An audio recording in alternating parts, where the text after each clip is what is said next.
Doctor Farhan Ali हमारे साथ मौजूद हैं स्टूडियो में। डॉक्टर साहब मेडिकल स्पेशलिस्ट हैं कैपिटल हॉस्पिटल इस्लामाबाद में। डॉक्टर साहब अपनी खिदमत अंजाम दे रहे हैं।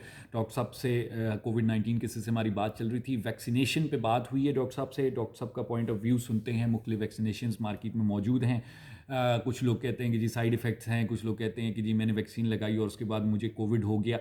क्या ये हकीकत रखती हैं चीज़ें या नहीं? डॉक्टर साहब से बेहतर कोई नहीं बता सकता। डॉक्टर साहब से सुनते हैं। डॉक्टर साहब प्लीज़। जी जी सर, अस्सलाम वालेकुम। देखिए, वैक्सीन लगवाना बहुत ज़रूरी है। उसकी वजह ये है कि वैक्सीन की वजह से इम्यूनिटी इन्हेंस होती है और एंटीबॉडीज़ जिस्म में बनना शुरू हो जाती है। इस वायरस के अगेंस्ट और कोई भी हमारे पास टूल नहीं है कि हम सेफ्टी को कोई मेंटेन कर सकते हैं, को ओनली वैक्सीन है। अब जहाँ तक बात रही कि वैक्सीन लगवाने के बाद कोविड हो जाता है, तो ये बड़ा अनयूजुअल है। इसकी वजह ये है कि ये जो वैक्सीन लग रही है, इसमें इनएक्टिवेटेड वायरस है, यानी डेड वायरस है। और ये डेड वायरस जो उनसे इतनी जल्दी एक्टिव नहीं होता।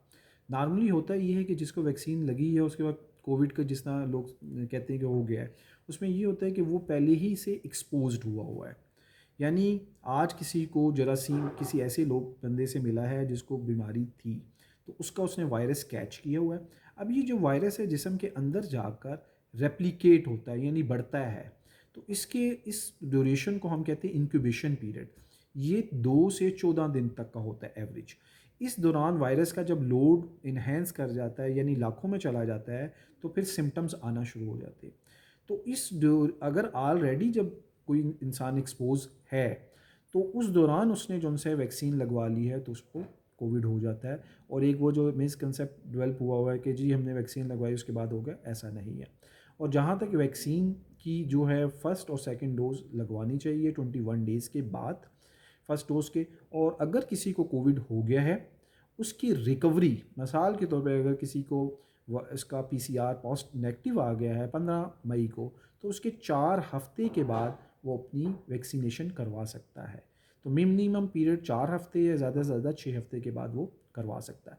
और बाज़ लोगों में ये होता है कि हमारी सेकंड डोज़ लगनी है और अगर उस डेट को ना लगे तो 1 हफ्ते से ऊपर भी हो जाए तो कोई फ़र्क नहीं पड़ता।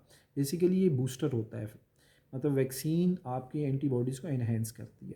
और दूसरा, सेकंड डोज़ लगने के बाद 2 हफ्ते के बाद एंटीबॉडीज़ का टेस्ट करवाना चाहिए, फिर एंटीबॉडीज़ डेवलप होती हैं। ऐसे नहीं होता कि आप पहली डोज़ लगवाने के बाद चले जाओ एंटीबॉडीज़ करवाएं। अक्सर लोग ये भी कर रहे होते हैं। और एक कंसेप्ट ये भी है कि जी हमारी एंटीबॉडीज़ जो सी हैं 100 हैं, किसी की 200 हैं, किसी की 300 है।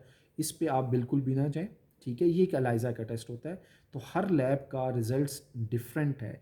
ये एंटीबॉडीज़ मेजरमेंट करने का टेस्ट नहीं होता, सिर्फ ये बताता है कि एंटीबॉडीज़ आपके जिस्म में बन गई हैं या नहीं है। दूसरा फिर ये है कि वैक्सीन हमें कौन सी लगवानी चाहिए। गवर्नमेंट सेक्टर ने जो अवेलेबल की हैं, गवर्नमेंट सेक्टर एक कोल्ड चेन को मेंटेन कर रहा है, तो प्रेफरेंस यही है कि गवर्नमेंट सेक्टर से ही लगवानी चाहिए। क्योंकि प्राइवेट सेक्टर में बहुत ज़्यादा इश्यूज़ आते हैं इन वैक्सीन का। अगर आप कोल्ड चेन या टेम्परेचर मेंटेन नहीं रखते तो ये वैक्सीन ख़राब हो जाती है। क्योंकि अभी ये होता है हमारे सेक्टर्स, हमारे मतलब जो उनसे अगर हम देखें सोसाइटी में, इशू ये है कि वो बाहर से मंगवा तो लेते हैं लेकिन उस चीज़ को मेंटेन नहीं करते। बट गवर्नमेंट सेक्टर या गवर्नमेंट के थ्रू जो चीज़ें आ रही होती हैं, उनको हाईली जो उनसे है उसको एक रिलायबल सोर्स से डिस्ट्रीब्यूट भी किया जा रहा है इस वैक्सीन को, और सही तरीके से लगाया भी जा रहा है। बाकी एक वैक्सीन का जो इशू थोड़ा सा चल रहा है जिसके साथ क्लॉटिंग के इश्यूज़ आ रहे हैं, तो वो 40 ईयर्स से बिलो एज पर उसको फ़िलहाल विद होल्ड कर दिया गया है कि वो नहीं लगानी चाहिए, क्यों उसके ऊपर कुछ कॉम्प्लिकेशंस अभी मेंशन है। लेकिन मैसेज यही है कि वैक्सीन ज़रूर लगवाएं। Thank you very much. Thank you.